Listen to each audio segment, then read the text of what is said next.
One smell told her something no one else at that dinner could know. The dessert already on its way to table one was about to kill a man. She had seconds to decide if telling the truth was worth losing everything again. Salome Devereaux had spent 3 years training her face to show nothing, because in her old life, one flinch could end a career. Tonight, in the marble catering kitchen of the Ashwood estate, working the private dinner she'd been hired to cater, nobody would have guessed any of that just from looking at her. And none of them had any idea what was already sitting on a shelf 20 feet away, waiting to be used. Before we go any further, I need you to promise me something. Stay to the very end of this one. Not because I'm asking you to, because by the time you get there, you won't want to be anywhere else. This is one night that changes 2 people's lives completely. If that sounds like your kind of story, drop a comment right now with the words, "I'm staying." I promise you, the ending is worth every second. Here's what nobody at that dinner knew. 3 years ago, Salome wasn't a pastry chef. She was Dr. Salome Devereaux, a food safety scientist out of Atlanta. Her father was a Baptist deacon. Her mother, a retired school nurse, had died of cancer while Salome was still in graduate school, years before any of this started, and her father had been both parents at once ever since.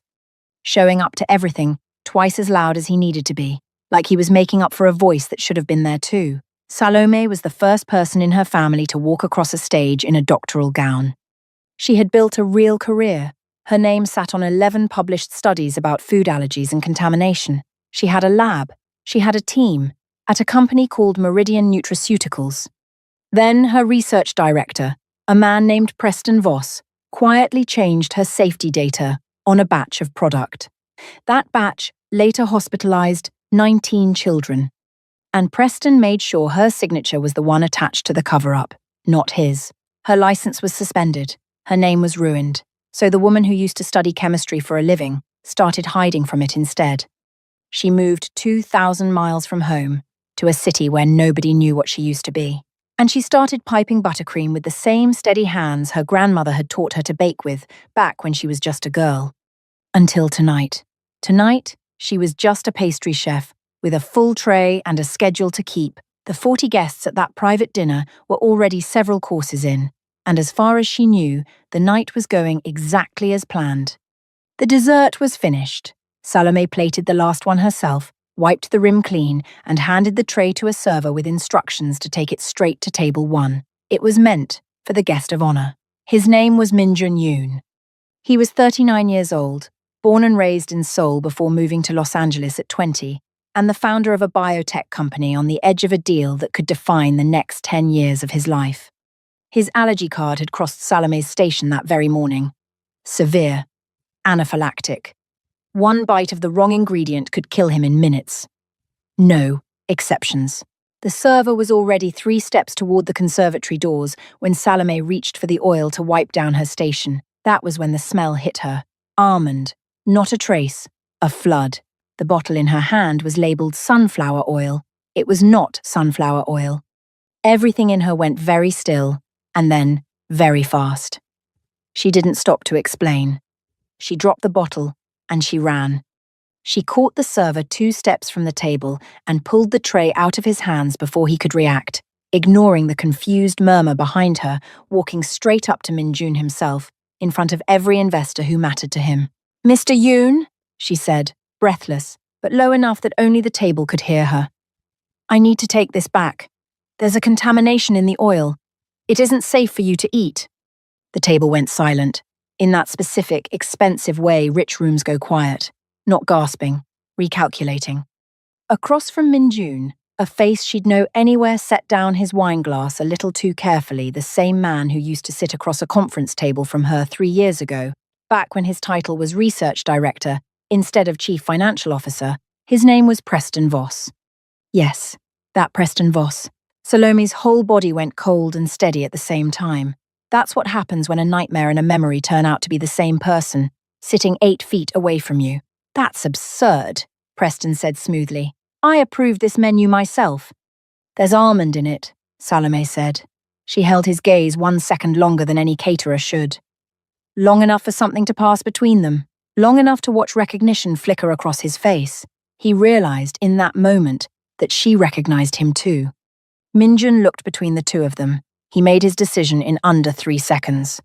"Take it back," he said quietly. His English was precise and unhurried, carrying just the faintest trace of the soul he'd left at 20. "Thank you for catching it. I don't like to think about how that would have ended." The room exhaled all at once, that particular relief of people who'd just watched a crisis land somewhere else. Preston recovered fastest of anyone, waving it off to the investor beside him. "Kitchen mix-ups. What can you do?" His laugh a beat too quick, his hand not quite steady around the stem of his wine glass. Everyone else at that table spent the rest of the night looking a little pale. Preston never did. The head caterer reached Salome's elbow before she'd even finished setting the tray down, his face gone sheet white, her name coming out of him like a warning. It should have ended there. It didn't. 40 minutes later, Salome was fired. She stood in the service hallway while her manager explained that staff do not approach principals directly. Company policy. Nothing personal. "Here's your final check." She nodded. She had expected it. Telling the truth had cost her everything once before. Some part of her had already made peace with paying that price twice. What she hadn't expected was Minjun Yoon, waiting by her car in the side lot. His jacket was off, his sleeves rolled up. He looked like a man who had walked straight out of his own dinner party and didn't care who noticed. Preston Voss just watched a woman he thought he'd buried 3 years ago walk back into his life at exactly the wrong moment. Comment right now. What do you think a man like that does next? Because you're about to watch it happen. "You knew him," Minjun said. No greeting, no small talk. "Preston, from before tonight." Salome's hand tightened around her keys. "I don't know what you mean." "Dr. Devereux." He said her old title carefully. It sounded like he'd already looked it up twice on the walk over. She would learn later that he had. "I just pulled a report with your signature on the cover-up. I don't think that oil swap was an accident tonight, and I don't think you do either." She didn't have an answer ready, not one she was willing to hand a near stranger in a parking lot. Minjun seemed to understand that without being told. "There's a diner near here," he said. "Let me buy you a coffee. You can decide on the way over how much of this you actually want to tell me." She should have said no. She got in the car instead. On the drive over, she took off her chef's coat and let her hair down. They ended up 4 blocks away, in an all-night diner. It smelled like coffee and griddle smoke, nothing like the world either of them had just left. Rain had started somewhere between the parking lot and the booth, soft against the window glass, blurring the neon sign outside into a wash of pink and gold. Salome wrapped both hands around a chipped mug she never drank from, and she told him everything. The lab in Atlanta, the 19 children, Preston's quiet betrayal. Her father, who still introduced her at church as "my daughter, the doctor," never knowing the title had been stripped 3 years ago. 3 years of carrying a truth so heavy, she'd built an entire second life just to have somewhere to finally set it down. Minjun didn't interrupt once. He just listened, elbows on the table, in a way almost nobody had listened to her in 3 years. More than once, her hand drifted to her collar without her noticing, to a small brass shape resting against her collarbone, hanging on a thin gold chain. A piping tip, turned into a pendant more than 30 years ago, the metal gone soft and smooth from decades of nervous hands running over it, her grandmother's first, then her own. It was the only piece of her old life she'd let herself keep, and she had no idea yet how much it was about to matter. Minjun watched her touch it every time her voice wavered. He didn't ask about it. Not yet. "He's been my CFO for 14 months, Minjun said finally. He came with glowing references. I never once checked what was underneath them." He paused, his jaw tightening. "I'd already scheduled an independent audit for the week after the acquisition closed. Standard practice before a deal this size. Preston thought I hadn't noticed the gaps in his numbers. He was wrong. He just didn't know I already had someone flying in Monday to prove it." He looked at her for a long moment. Tonight wasn't recklessness. It was a man running out of road and deciding to burn the car instead of walking away from it. He paused again. "You're not just a pastry chef." "I used to not be," she said softly. "I don't really know what I am right now." "I do," Minjun said. Something in his voice went gentler, warmer. He sounded less like a man closing a business deal, and more like a man who had found something he didn't want to put back down. "You're the only person in that room tonight who cared more about the truth than your own job. Where I come from, we have a saying, Sasil un bit, eduronanda. The truth reveals itself in the light. He didn't offer her a job that night. He offered her something bigger, and it scared her more. "Come to my office tomorrow," he said, "not to work for me, to help me prove what he did to you, and what he was about to do to me tonight." She almost said no. 3 years of surviving had taught her that hope was the most expensive thing a person could carry. But she thought about her father, at church every Sunday, still introducing a title that no longer existed, still proud of a daughter who had quietly stopped believing she deserved it. And she said yes. Right then, her phone buzzed against the table. Unknown number. She let it ring. It rang again immediately after, the way calls do when someone doesn't want to be ignored. When she finally silenced it, her hand wasn't quite steady. This time, Minjun noticed. "That's not the first one tonight," he said. It wasn't a question. "Third," she admitted. He didn't say anything dramatic. He simply reached over, turned her phone face down on the table, sent a short text to someone without letting her see the screen, and said, "Then you're not driving home alone." She assumed he meant a car service, or a suggestion to call a friend. She had no idea just how literally he meant it. 2 blocks from her apartment, a car sat at the curb with its headlights off. It didn't belong to anyone on her street. A man leaned against it, and he straightened the moment Salome pulled in. Only then did it click into place. Minjun's driver had been a car length behind her the entire way, quietly instructed before she'd even left the booth. The driver didn't slow down. He simply arrived. The man at the curb thought it over for a second, the unhurried way someone recalculates whether a job is still worth the trouble. He decided it wasn't. He was gone before Salome had even fully registered she'd been afraid. Her phone rang one more time that night. "This one," she answered. "Those men work for Preston," Minjun said, no preamble. His voice was low and even, in a way that told her he was working very hard to keep it that way. "He knows tonight wasn't a coincidence, not after what he did to you 3 years ago. I don't think he'll try again. But I'd like you to stay somewhere I know is safe.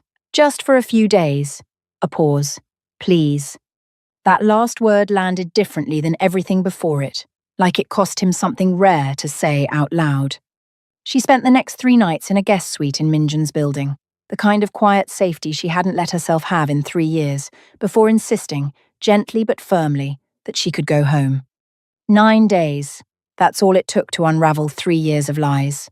Minjun's legal team pulled every financial record Preston had touched since joining the company. Salome worked off nothing but memory, and the same forensic precision that once made her one of the best food safety scientists in the Southeast.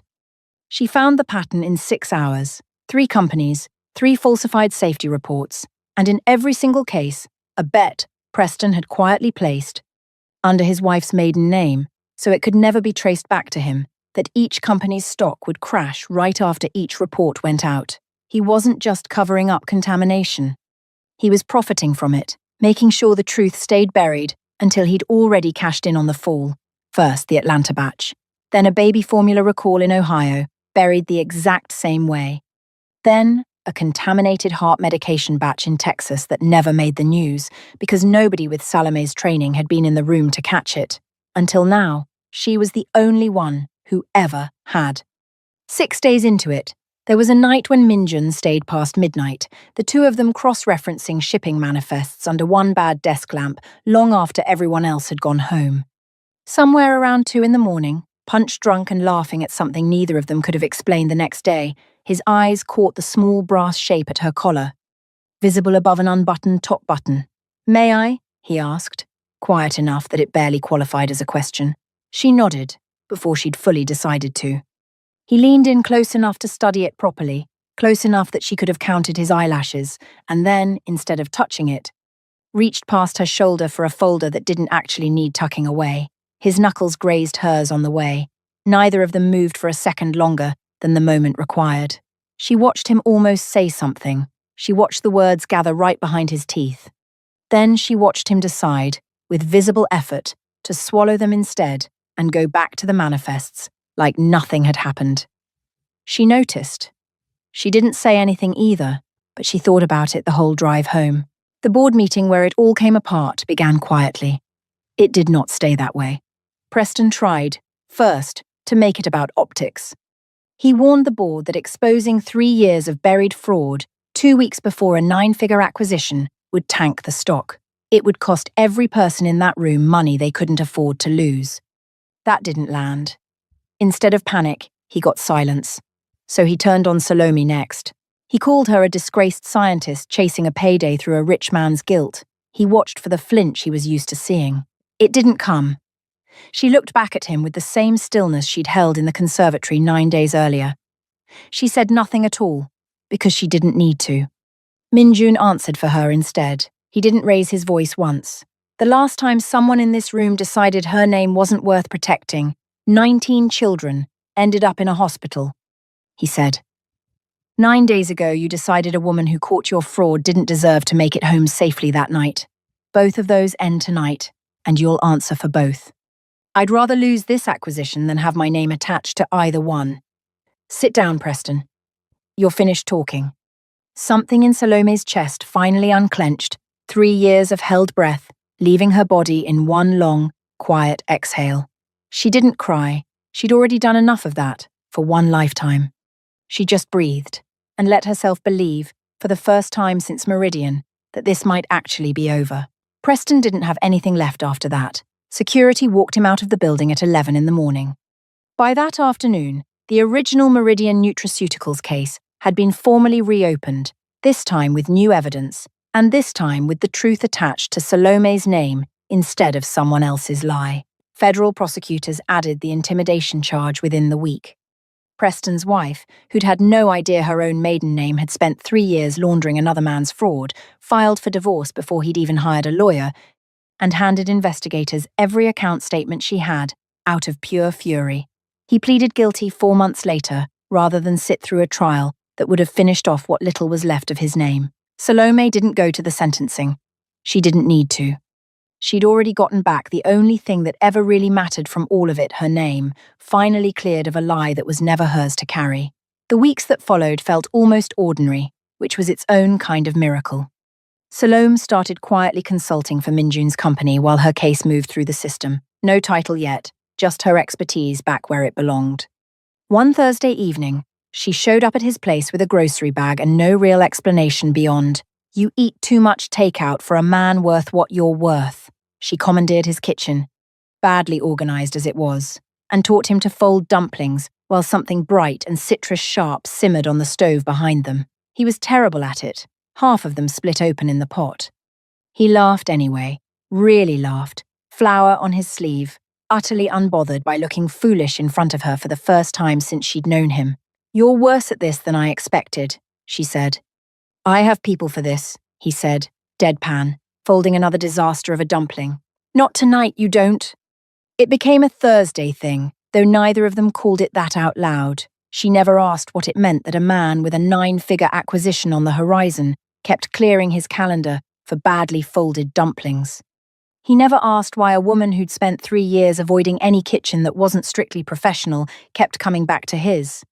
Neither of them said much about where this was going. They didn't need to. It was already going there.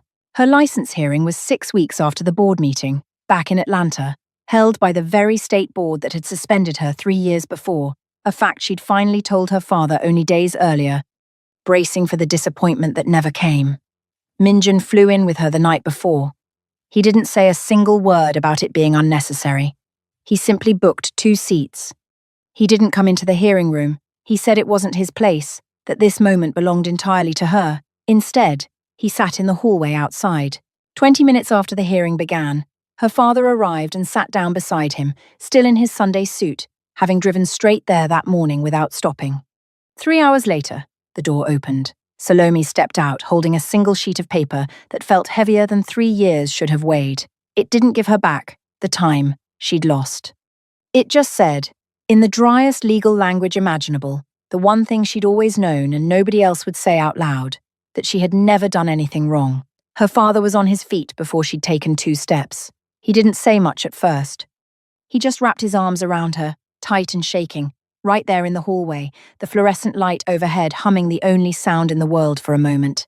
Then he pulled back. He held her face in both hands and said, "Baby, I never stopped calling you doctor. Not once. I just didn't know if the world was ever going to call you that too," she cried in that hallway, and she didn't care who saw. For a moment after her father stepped back, Salome just breathed. She looked down at the single sheet of paper still in her hand, 3 years compressed into one restored signature line, and let herself feel the whole weight of it before Minjun's arms found her too. Minjun waited until the moment belonged only to the two of them. He stepped closer only once her father finally let her go. He didn't say anything clever. He just opened his arms. She walked into them, like she'd been walking toward that exact spot her entire life, the small brass shape at her collar pressed warm between them. A few minutes later, they stepped outside together, her father a pace behind them, wiping his own eyes and pretending he wasn't. "I never got to thank you properly," Minjun said quietly, into her hair. "For the dessert." She laughed, wet and unguarded, surprised out of herself the way she always was around him. "You're thanking me for doing my job?" "I'm thanking you," he said, pulling back just enough to look at her, "for telling the truth, when it would have been so much easier not to. That night cost you a job. It also happened to give me the rest of my life." He reached into his jacket and held out a small velvet box. His hand was steadier than his voice. "I had this made 2 weeks ago. I didn't know when I'd have the courage to give it to you. I think today decided for me." Inside, set into a plain gold band, sat a small shape. A jeweler had cast it to match, exactly, the brass piping tip still hanging warm against her collar. Minjun had asked to see it once, weeks earlier, at 2 in the morning over shipping manifests. He never mentioned it again, until now. "I called your father a week ago," Minjun said. "Not for the peace, for his blessing." He said yes, before I finished the sentence. She looked at her father, who was no longer even pretending not to cry. Then she looked at Minjun, at the impossible, ordinary miracle of ending up exactly here. "Ask me properly," she said softly, "and I might say yes." So he did. Right there on the courthouse steps, her father grinning behind them like a man watching one of his own prayers get answered. A small cast shadow of her grandmother's brass now sat on her hand, while the real one still hung exactly where it always had, close enough to her heart to hear it beating. 6 months later, in the very same Atlanta church that had raised her, the sanctuary smelled like white lilies and her grandmother's cooking, carried in by aunts who'd flown in from 3 different states to make sure of it. Salome wore her grandmother's brass right where it had always lived, and pinned to the inside of her bouquet, where only she knew to look, was a photograph of a woman in nurse's scrubs, laughing at something just out of frame. A Baptist deacon walked his daughter down the aisle, his heart so full of joy it spilled straight out through his eyes, and by the time she reached the altar, he wasn't the only one with wet eyes. Later, during his toast, he raised his glass and called her Dr. Devereaux one final time, before another name joined it for good. Salome married the man who believed her when nobody else would. If this story made your chest feel something, that's exactly why I made it. Hit that like button right now, subscribe if you're new, and tell me in the comments the one line that got you. I read every single one, new story every week, and I promise you they only get sweeter from here.